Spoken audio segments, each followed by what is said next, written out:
মাত্র 5 মাসেই অসংখ্য দর্শককে কাঁদিয়ে বিদায় নিল ডায়মন্ড দিদি জিন্দাবাদ ধারাবাহিকটি। ধারাবাহিকের শুটিং বেশ কিছুদিন আগে শেষ হয়ে গেলেও এখনও আয়ান আর ডোনা দুজনেই হাতড়ে বেড়াচ্ছেন পুরনো স্মৃতি। সম্প্রতি আবারও একসাথে দেখা গেল ডোনা আর আয়ানকে। এই সময় তাদের প্রশ্ন করা হয়, যেটা পর্দায় দেখানো হয়েছে সেটা কি বাস্তবে সম্ভব নয়? অর্থাৎ রিয়েল লাইফের প্রেম কি রিয়েল লাইফে সম্ভব নয়? তখন আয়ান জানান, আমরা আর্টিফিশিয়াল কিছু করি না, আমরা সিরিয়ালকে হাইপে তোলার জন্য কোনো গুজব ছড়াইনি। দুজনের মধ্যে প্রেম চলছে বা বিয়ে করে ফেলেছি এরকম অভিনয় করে হাইপ তুলে সিরিয়ালটা আমরা চালাইনি। এই সময় ডোনা বলেন, আমরা অভিনয় করে কিছু করিনি বলেই দর্শক আমাদের এত ভালোবেসেছে। প্রেমের থেকেও বড় একটা সম্পর্ক হলো বন্ধুত্ব। প্রেমের মধ্যেও এত পিউরিটি নেই যেটা বন্ধুত্বের মধ্যে রয়েছে।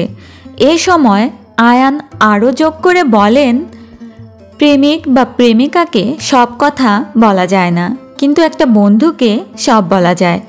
আমরা এটা ভাঙতেও চাইছি না, আমরা খাঁটি বন্ধু হয়েই থাকতে চাই। সবাইকে উদ্দেশ্য করে আয়ান বলেন, জেনুইন থাকো। ফেক জিনিস বা কোনো কিছু ক্রিয়েট করা জিনিস খুব বেশি দিন থাকে না। আমাদের মারামারি কিংবা মান অভিমানগুলো খুব রিয়েল। সিরিয়ালটা হিট করার জন্য আমরা কিছুই করিনি। কম সময় চললেও শোটা মানুষের মনে থেকে যাবে। শোটা শেষ হবার পর দর্শক প্রতিক্রিয়া দেখে ভেঙে পড়েও দর্শকদের ভালোবাসায় সব ভুলে যেতে চেষ্টা করতেন, এমনটাই জানান আয়ান ঘোষ। দর্শকদের মন খারাপের সাথে একমত পোষণ করে আয়ান আর ডোনা দর্শকদের উদ্দেশ্য করে বলেন, দর্শকরা যদি আরও একটু এফোর্ট দেয় তবে হয়তো বা আয়ান আর ডোনা আবারও একসাথে ফিরতে পারবে। নতুন বছরে নতুন গল্প নিয়ে আবারও দর্শকদের সামনে হাজির হবার অপেক্ষায় আছেন আয়ান এবং ডোনা দুজনেই।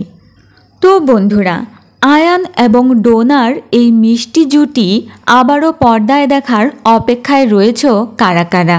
জানাতে পারো আমাদের কমেন্ট বক্সে। আর ভিডিওটি ভালো লাগলে লাইক, কমেন্ট এবং সাবস্ক্রাইব করতে ভুলবে না। বিনোদনের আরও আপডেট পেতে স্টার বাংলা গল্পের সাথেই থেকো। ধন্যবাদ।